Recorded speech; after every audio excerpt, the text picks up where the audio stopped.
श्रीमती पंकजनी चौकदार, मां प्रेम मूर्ति। आश्रम का नाम है उनका प्रेम मूर्ति।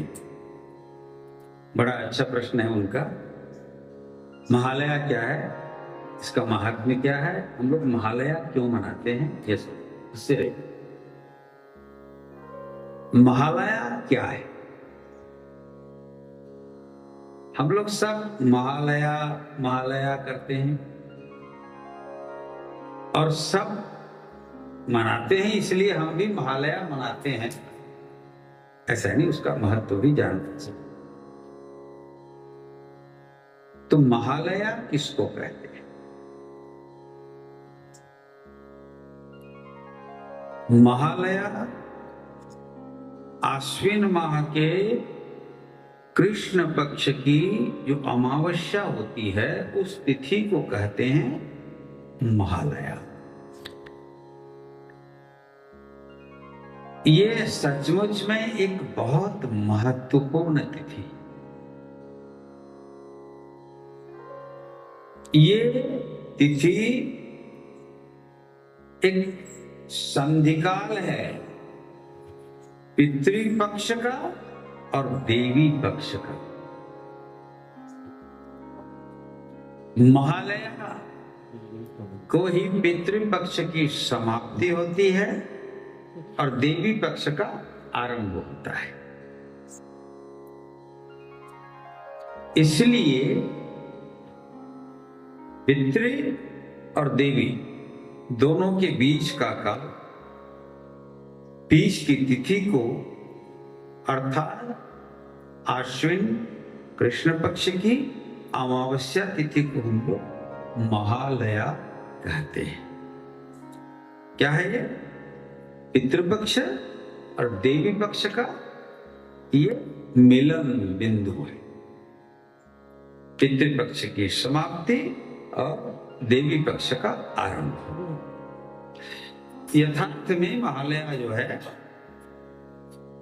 भाद्रव पूर्णिमा के पश्चात चालू हो जाता है और विजयादशमी तक के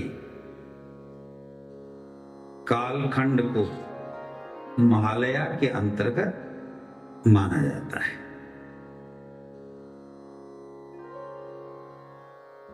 इस तिथि का महत्व यह है कि इसे सर्व पितृ मोक्ष की तिथि भी कही जाती है। विशेष करके हमारे सनातन हिंदू परंपरा में हम लोग अपने पितरों को श्राद्ध, तर्पण, पिंडदान इत्यादि इन्हीं आश्विन मास के कृष्ण पक्ष अर्थात पितृपक्ष में करते हैं। तो पितृपक्ष हुआ आश्विन के कृष्ण पक्ष की प्रतिपदा से लेकर आश्विन कृष्ण पक्ष के अमावस्या तक। ये 15 दिन हमारा पितृपक्ष है। पितृपक्ष अर्थात पितृ पूजन पक्ष। इसमें हम पितरों की पूजा करते हैं। पितरों अर्थात जो अभी वर्तमान सदेह में हमारे साथ नहीं है, लेकिन सदेह नहीं है मगर जिनके कारण हम हैं, उन्हीं पितरों की याद में हम इस पक्ष में जिसका देहांत जिस तिथि को हुआ है उसी तिथि के आधार पर पितृपक्ष में हम उनका श्राद्ध करते हैं, तर्पण करते हैं, उनका पूजन करते हैं और ब्राह्मणों का भोजन कराते हैं। ब्राह्मणों के साथ साथ श्राद्ध में पंचबलि का विधान है। पंचबलि, उन पंचबलियों में गोबलि, श्वानबलि, काकबलि, देवबलि और पिपीलिका बलि तुम लोग याद है पहले मारवाड़ी लोग आटा और सूजी ले करके जहाँ जहाँ चींटियाँ होती थीं, आजकल होता है कि नहीं, मैंने बचपन में देखा है, हाँ, देते हैं। तो क्या पंचबली, पंचबली में गोबली और श्वानबली और काकबली, देवबली और पिपीलिका माने चींटी बलि। अब ये मत समझना कि बलि बलि का जैसा लोग अर्थ करते हैं। मैंने बलि शब्द पर बहुत अच्छा बोला है, पढ़ लेना। नवरात्र उपासना का तात्विक स्वरूप। बलि का मतलब लोग समझते हैं किसी को पकड़ो और उसकी हत्या कर दो।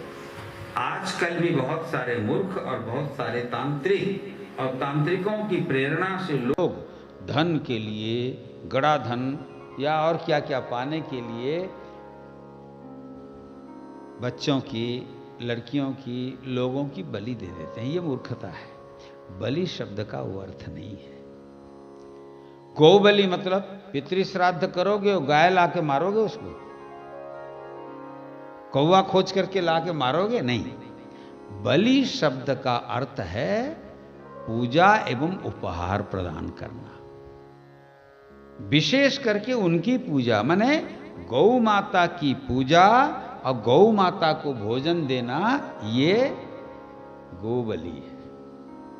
समझ गए? बात समझ में आ रही है ना? ये बलि मेंढा छेली मत समझना। आज एक इधर बहुत सारे लोग पोढ़ा बलि दसो, पोढ़ा बोलते हैं ना, भैंसा, भैंसे की बलि। अरे प्रतीकात्मक रूप से महिषासुर के वध का वो प्रतीक है, तो लोग महिषासुर को तो नहीं मारते हैं, लेकिन महिष को मार देते हैं, भैंसे को मारते हैं। ये मूर्खता है। गौबलि मतलब होता है गाय की पूजा और उन्हें भोजन देना। श्वान बलि का मतलब होता है कुत्ते को भोजन देना। मैंने बताया था भैरव का वाहन काला कुत्ता है। भैरव का वाहन कुत्ता है, वो भी काला कुत्ता है। और अपनी विपत्तियों को दूर करना है तो उसको खाना खिला दो, ठीक हो जाता है। कुत्ते की पूजा, पूजा मतलब उनको खाना देना, भोजन देना। कौवे के लिए भोजन, देवताओं के लिए, देवताओं को भी तर्पण होता है। पितृपक्ष में ऋषियों का तर्पण, देवताओं का तर्पण और पितरों का तर्पण, तीनों का तर्पण होता है। तर्पण माने जल से उन्हें तर्पित करना, तिल देना, ये सब वो कर्मकांड की विधि है तीनों का। ऐसे ही देवताओं का पूजन और चींटी। चींटी देखो हमारे सनातन धर्म में कितनी व्यवस्था है कि हमारे लिए हर प्राणी पूज्य है। नाग पंचमी को लोग नाग को भी दूध पिलाते हैं कि नहीं? हमारे यहाँ हर प्राणी के अंदर में दिव्य सत्ता का और भगवान के होने का ऐसा भाव रखा जाता है। सभी प्राणियों में भगवान होते हैं। तो ये पितृपक्ष में हम पितरों का पूजन करते हैं। जिसके पितर जिस जिस तिथि में गए हैं, उन्हीं उन्हीं तिथियों में हम उनका स्मरण करते हैं और उनका श्राद्ध करते हैं। श्राद्ध का मतलब श्रद्धया दीयते यत् तत् श्राद्धम। श्राद्ध का मतलब होता है श्रद्धा पूर्वक पितरों को या पितरों के निमित्त जो कुछ अर्पित किया जाता है उसे श्राद्ध कहते हैं। श्रद्धा पूर्वक देना, दिखावे के लिए नहीं कि ये करता है तो हम करते हैं, ऐसा नहीं। जिस दिन जिसके पितरों का आप श्राद्ध करते हैं उस दिन उन्हें उन्हें मन में स्मरण करें, उनका आवाहन करें। अगर किसी को किसी तिथि का, किसी अपने पितर के जाने की तिथि का ज्ञान नहीं है, उनके लिए है ये अमावस्या। महालया के दिन अगर मान लीजिए किसी का नवमी को गया है, कोई पिता या पुत्र या जो भी, वो अब पितर हो गया। जो भी यहाँ से शरीर त्याग करके जाता है वो पितर हो जाता है, पुत्र या पिता नहीं रहता। उनकी याद में अगर मान लो किसी कारणवश नहीं कर पाए उस तिथि को, तो महालया को ही उनका श्राद्ध होता है। तो एक प्रकार से महालया सर्व पितरों के लिए, समस्त पितरों के लिए श्राद्ध का दिवस है, पूजन का दिवस है। इस पक्ष में एक विशेष तिथि होती है केवल मां के लिए, मातृनवमी। ये कृष्ण पक्ष की नवमी तिथि को मातृनवमी कहा जाता है। माता, मातामही, प्रमातामही, वृद्ध प्रमातामही, हमारे यहाँ ये सब जब कहते हैं ना पंडित लोग, पिता, पितामह, प्रपितामह, वृद्ध प्रपितामह, माता, मातामही, प्रमातामही, वृद्ध प्रमातामही, ऐसे पितृकुल में, मातृकुल में, दोनों ही कुलों को श्राद्ध में लोग श्रद्धा पूर्वक कुछ न कुछ देते हैं। पितर तो प्रत्यक्ष आते नहीं हैं, प्रत्यक्ष नहीं है, उनके निमित्त उत्सर्ग किया जाता है। उत्सर्ग मतलब, उत्सर्ग एक शब्द है ना कर्मकांड में, जो पंडित लोग हैं जानते हैं उत्सर्ग है? तो अर्पण, उत्सर्ग का मतलब होता है उनके नाम पर समर्पण। तो वो तो प्रत्यक्ष नहीं है, तो उनकी जगह पर हम किनको देते हैं? ये 5 तो बलि हो गए, और सर्वदेवमय समझ करके वर्णानाम ब्राह्मणों गुरु, ब्राह्मण को हम वह अर्पण करते हैं। ब्राह्मणों के माध्यम से पितरों को हम वो समर्पित करते हैं। प्रत्यक्ष देवता ब्राह्मण है हमारे, और सूक्ष्म रूप से पितर है। ब्राह्मणों को जो दिया जाता है उससे पितरों को तृप्ति होती है, शांति होती है, और स्मरण करके उनके नाम पर जो भी उत्सर्ग करते हैं वे भाव को लेते हैं। बहुत सारे लोग ऐसे मूर्ख होते हैं, वो कहते हैं अरे यहां दोगे तो वहां थोड़ी मिलेगा। देखो, पितर, देवी देवता ये सब भाव ग्रहण करते हैं, भगवान भी भाव ग्रहण करते हैं। उनका तो पंचभौतिक शरीर नहीं है। पंचभौतिक मतलब पृथ्वी, जल, तेज, वायु और आकाश से बना हुआ शरीर उनका नहीं है, उनका शरीर सूक्ष्म है। जिनका पंचभौतिक शरीर है उनको भोजन पंचभौतिक चाहिए, प्रत्यक्ष चाहिए। जैसे हमारा पंचभौतिक शरीर है अभी, तो हम सूक्ष्म रूप से, मैं कहूंगा कि शंकर बाबा आप लड्डू खाइए, मैं आपको अर्पण करता हूं, पेट भरेगा? मुंह मीठा होगा? नहीं होगा। यहां पंचभौतिक शरीर को प्रत्यक्ष लड्डू चाहिए। लेकिन जो सूक्ष्म शरीर वाले होते हैं, अशरीरी आत्मा जिनको कहते हो, पितर भी अशरीरी आत्मा है, और भूत प्रेत इत्यादि भी अशरीरी आत्मा है। लेकिन भूत प्रेत का यहां पर तर्पण नहीं होता है, पितरों का होता है। तो पितरों को जो हम देते हैं पूजन में, उसका आशीर्वाद, ऐसा माना जाता है कि उस तिथि को पितर आते हैं अपने पुत्रों के पास। महालया को पितर अवश्य आते हैं, ऐसी मान्यता है, और ये मान्यता वैदिक है, ऋषि मुनियों द्वारा कथित है, इसलिए हमें उन पर विश्वास करना चाहिए। ये आजकल का जैसा अंधविश्वास करते हैं, ये नहीं है भाई। जिसके अंदर विश्वास नहीं है उनके लिए बात नहीं है, और बात जब विश्वास की आती है, जिस पर विश्वास होता है वहां विश्वास अंधा होता है। जिस पर विश्वास करते हो उस पर तर्क नहीं किया जाता है ना। तुम लोग देखे हो न्यायालय में, कोर्ट के सामने में एक मूर्ति होती है जिस पर आंख पर है ना, इसका मतलब कोर्ट अंधा है क्या? न्यायालय में न्यायाधीश अंधे होते हैं क्या? न्याय अंधी नहीं होती, अपितु न्याय साक्ष्यों पर भरोसा करके न्यायाधीश देते हैं। तो साक्ष्य क्या है, प्रमाण क्या है? हमारे यहाँ कई प्रकार के प्रमाणों की चर्चा है और सबसे बड़ा प्रमाण शब्द प्रमाण, वेद हमारे प्रमाण है। तो वेद में और वेदज्ञ ऋषियों ने कहा है कि पितृपक्ष में पितरों की पूजा करो, अगर किसी कारण से नहीं हो पाया तो महालया के दिन उन सबको पूजन करो। तो फल क्या मिलेगा? लोग कहते हैं पितृ पूजन से क्या फल मिलता है, मैं तुमको बता देता हूं। पितृ पूजन करने से आयुः पुत्रान यशः स्वर्गम कीर्तिम पुष्टिम बलम श्रियम पशुन सौख्यम धनम धान्यम प्राप्नुयात पितृपूजनात्। इतनी सारी चीजें मिलती हैं, है ना।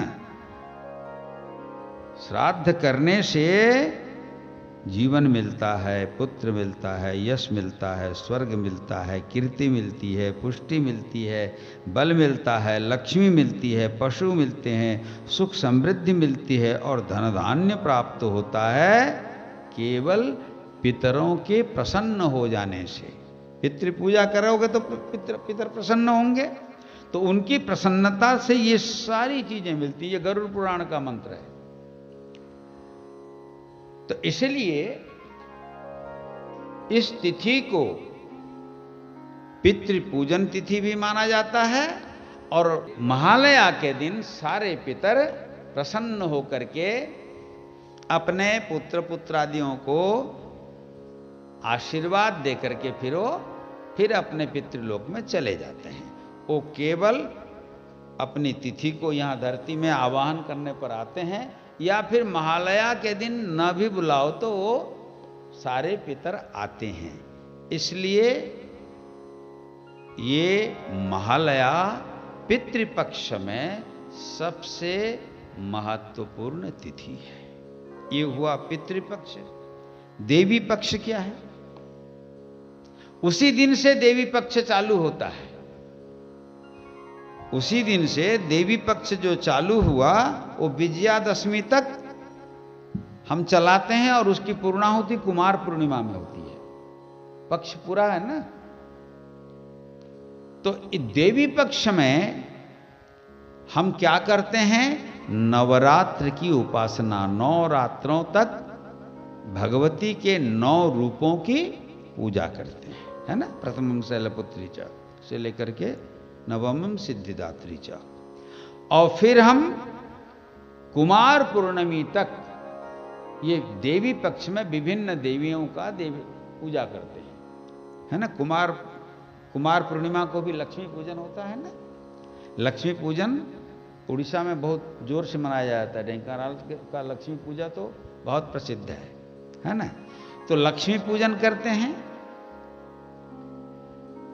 उसके बाद जो है फिर दीपावली इत्यादि में वो सब, वैसे तो हर दिन देवी का दिन है और हर दिन किसी न किसी नवरात्र का दिन है।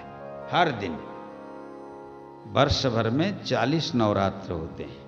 उनमें 4 नवरात्र, 2 प्रगट नवरात्र और 2 गुप्त नवरात्र प्रसिद्ध हैं। प्रगट नवरात्र में ये शारदीय नवरात्र, वासंतिक नवरात्र, और गुप्त नवरात्र में माघ का नवरात्र और आषाढ़ का नवरात्र। जगन्नाथ जी जिसमें रथ यात्रा करते हैं ना, वो भी नवरात्र है। तो हर महीने में नवरात्र तो होते ही है। तो गुप्त नवरात्र और प्रगट नवरात्र के रूप में ये 4 प्रसिद्ध हैं, मगर होते हैं पूरे वर्ष में 40 नवरात्र। इसीलिए प्रत्येक दिन नवरात्र का एक दिन है जिसमें हम शक्ति की आराधना कर सकते हैं, देवी पूजा करते हैं, है ना। तो 9 दिन ये महालया से आरंभ होकर के विजयादशमी तक ये नवरात्र का पीरियड कहलाता है। महालया महालय। महालय का मतलब क्या? आलय। महान आलय को कहते हैं महालय। अमावस्या तिथि के साथ संयुक्त होने के कारण इसे महालया कहा दिया। अमावस्या महालया स्त्रीलिंगवाची शब्द बन गई है। ये शब्द जो है महालय से महालया स्त्रीलिंगवाची शब्द बन गया। महालय क्या है? अब इसको जानना है, और तुमको तो जानना है ना, कि तुम ठीक टाइम पर महालय आए हो। महालय का मतलब होता है कन्या के लिए पिता का घर। समझ गए? महालय। और देखो, ससुराल में भले ही रमी रहे नारी किसी भी रूप में, है ना, ससुराल में तो नारी पत्नी के रूप में, मां के रूप में रमी रहती है, लेकिन जब भी उसे मौका मिलता है पिता के घर जाने में, तो अगर कुछ दिन नहीं है ना, जब जाने को मिले मेरा कहने का मतलब है हर नारी के लिए उसके मां का घर महालय होता है, पिता का घर महालय होता है।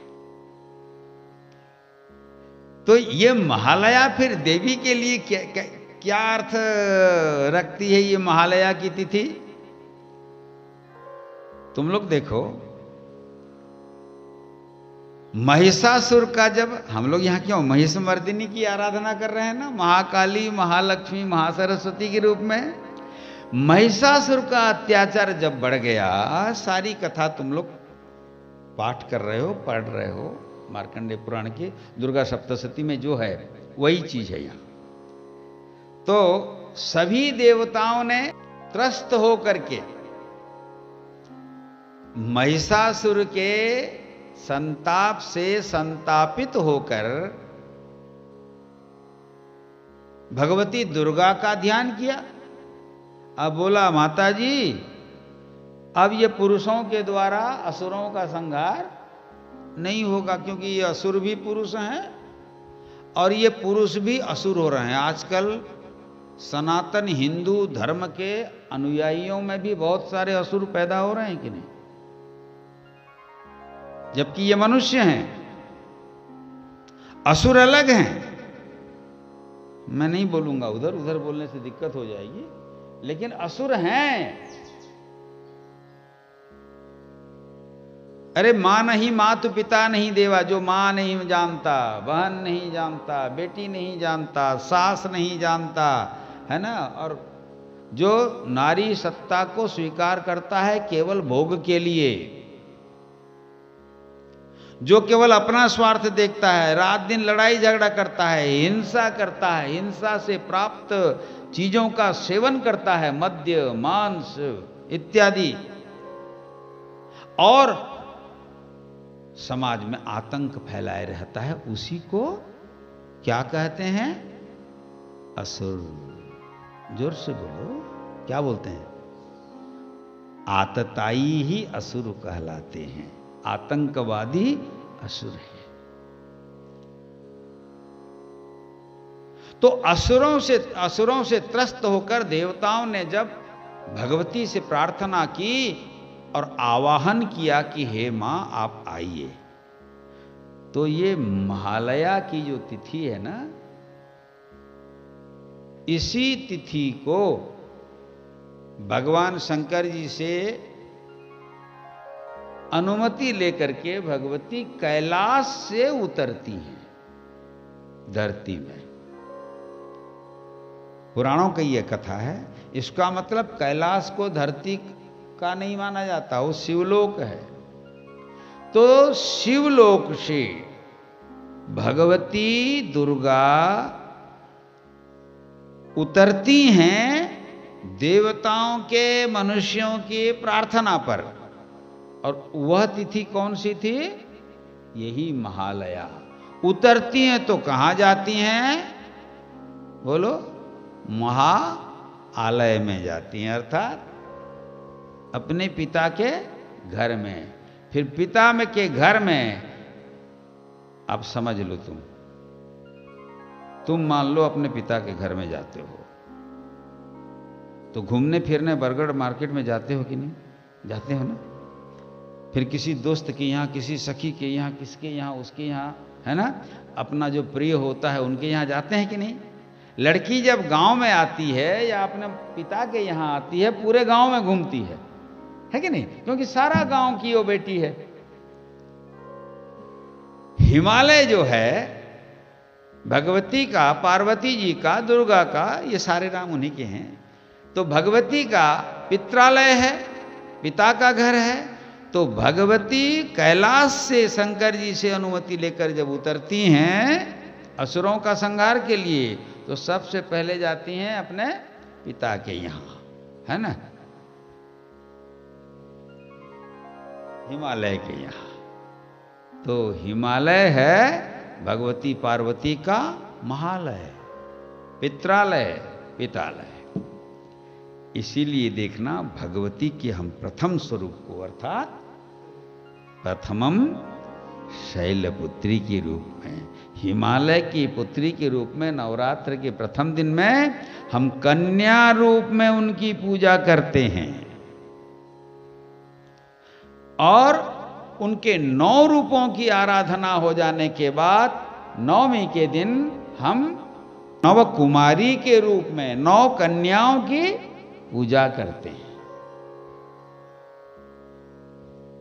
तो ये है महालय, मतलब आज इस तिथि को, महालया की तिथि को भगवती दुर्गा कैलाश छोड़कर हिमालय में धरती में उतरती हैं और फिर सारे भारत में कहो, अब यूरोप में जाएंगी तो उनको कौन खाने को देगा?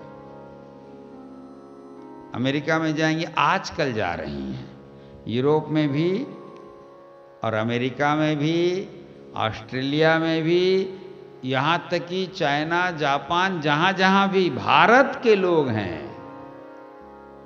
वहाँ वहाँ सब जगह भगवती दुर्गा जाती हैं। इसीलिए हम लोग महालया को यहाँ क्या अधिवास पूजन करते हैं ना। अधिवास पूजन एक तरह से उनका आवाहन है।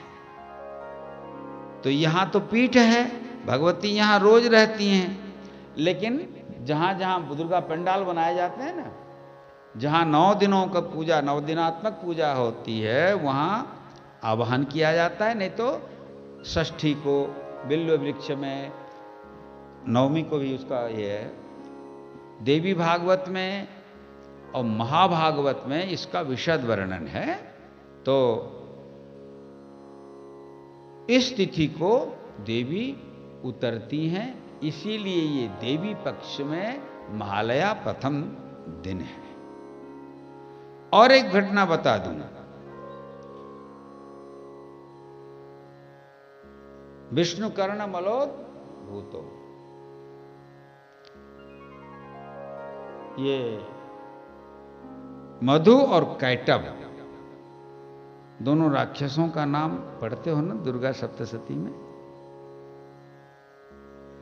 मधु और कैटभ से भगवान का, नारायण का युद्ध 5000 साल तक चला था, है ना। और अंत में मधु कैटभ ने, कहानी तो मालूम है ना, भगवान विष्णु आराम से सोए हुए हैं, उनके कान के मल से, देखो कान का मल, पार्वती का उबटन से गणेश पैदा हुए, कान के मल से मधु कैटभ पैदा हुए। ये सांकेतिक कथाएं हैं। मैं हर बार ये बोलता हूं, और विशेषकर जैसे तुम लोग हो आजकल के पढ़े लिखे, आजकल जो बहुत प्रकार की पढ़ाई है, इन पढ़ाइयों से हमारे भारत के नौजवान और नौजुवतियां नास्तिक बन रही हैं। किसी यूरोपियन या अमेरिकन सभ्यता से प्रभावित होकर या आसुरी सभ्यता से प्रभावित होकर वे अपने ही धर्म के मूल को भूल जा रही हैं, खाद पानी देकर मूल को बचाने का प्रयास नहीं कर रहे हैं। मैं आज इस माध्यम से, आज की तिथि में, मैं भारत के उन सभी बुद्धिजीवियों को जो मानते हैं कि हिंदू धर्म अंधविश्वास पर आधारित है, हिंदू धर्म के पुराण शास्त्र पंडितों के गोलगप्पे हैं, मैं उन सबसे ये आग्रह करूंगा, और विशेष करके नौजवान और नौयुवतियों को, कि पुराण पढ़ो तुम लोग, लेकिन पुराण की कथाओं को गप समझकर मत पढ़ो, उनका वैज्ञानिक विश्लेषण करो। आज दुनिया में जितने भी आविष्कार हैं, अभी तो बहुत हुए नहीं हैं, उन सभी आविष्कारों की चर्चा हमारे पुराण शास्त्रों में है। लेकिन अंग्रेजों ने, मुगलों ने, इन लोगों ने कह दिया कि हिंदू धर्म बेकार है, पंडितों का, ब्राह्मणों का ये व्यापार है, और हमारे ये तथाकथित पढ़े लिखे बुद्धिजीवी बच्चे बच्चियां, हनुमान जी ऐसा कैसे हैं, गणेश जी का पेट लंबा क्यों हो गया, उनके हाथी का सूंड अब शंकर जी ने मार करके हाथी को यहां ला के ऑपरेशन कर दिया, ये नहीं है। अरे ये सब एक एक प्रतीक हैं, एक एक सूत्र हैं। और तुम लोग पढ़ते हो ना, E इज इक्वल टू क्या, MC स्क्वायर, पढ़ते हो ना। अब तुम माला ले लोगे, E is equal to MC square, E is equal to MC square, E is, तो हो जाएगा क्या?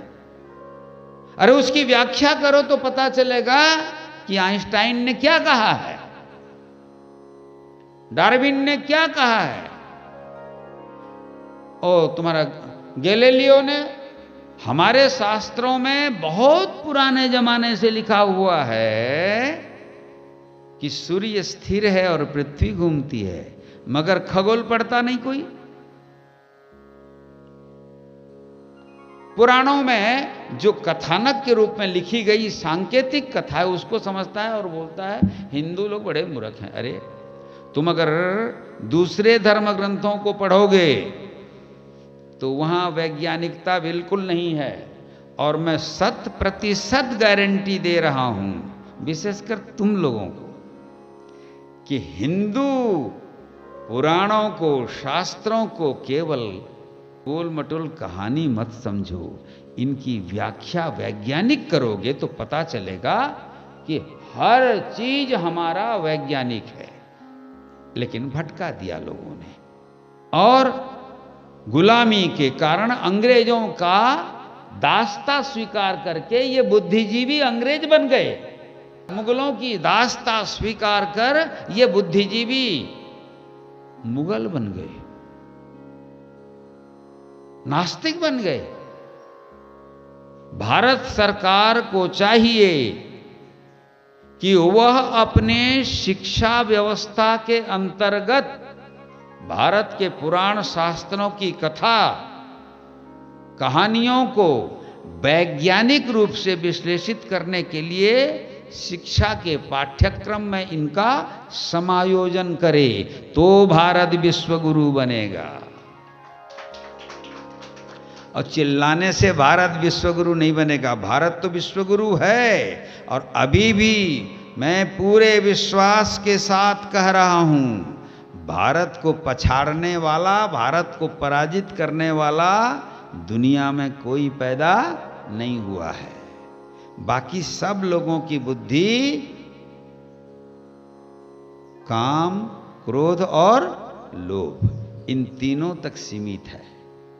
भारतीय आर्य ऋषियों और ऋषि परंपरा से संबंधित व्यक्तियों के अतिरिक्त दुनिया में जितने भी लोग हैं, वो केवल काम जानते हैं, क्रोध जानते हैं और लोभ को जानते हैं, और इसी के चक्कर में पड़कर वे असुर बन जाते हैं। और याद रखना, जो असुर होते हैं उनको मारने की जरूरत नहीं होती, वो अपने कर्मों से परस्पर खुद लड़ भिड़ करके मर जाते हैं। और दृष्टांत चाहिए तो देख लो, अभी भी वही चल रहा है। भारत को परमाणु अस्त्र चलाने की जरूरत ही नहीं होगी। और मैं ये इतने विश्वास से क्यों बोल रहा हूं मालूम है? क्योंकि मैं देख रहा हूं क्या होने वाला है।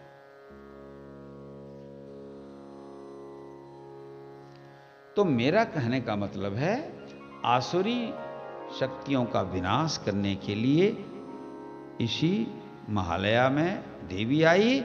और इसी महालया, जिस दिन ये दोनों दैत्यों का भगवान नारायण ने 5000 वर्ष तक युद्ध करने के बाद, किसका? मधु और कैटभ का, जिस दिन वध किया, उस दिन यही तिथि थी, महालया तिथि थी। तो ये एक दैवी पक्ष का, पितृपक्ष का एक संधि स्थिति है, और असुरों के विनाश का भी ये तिथि है, आरंभ है, शुभारंभ है। असुरों, श्री राम के नवरात्र उपासना पर तुम लोग पढ़ लेना पूरी, हमारे पुराण शास्त्रों में इस पर बहुत अच्छी तरह से वर्णन है। इसलिए महालया एक विशिष्ट पर्व है। पर्व माने त्योहार है, पितरों के लिए भी, देवी के लिए भी, देवताओं के लिए भी, और हम मनुष्यों के लिए भी। इसलिए ये अत्यंत महत्वपूर्ण है।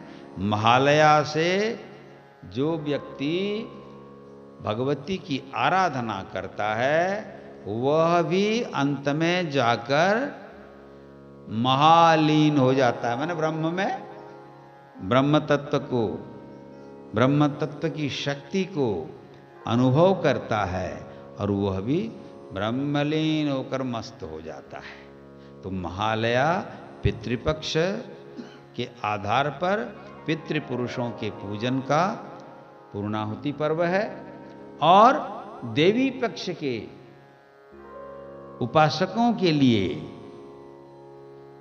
महालया उपासना का प्रथम दिवस है।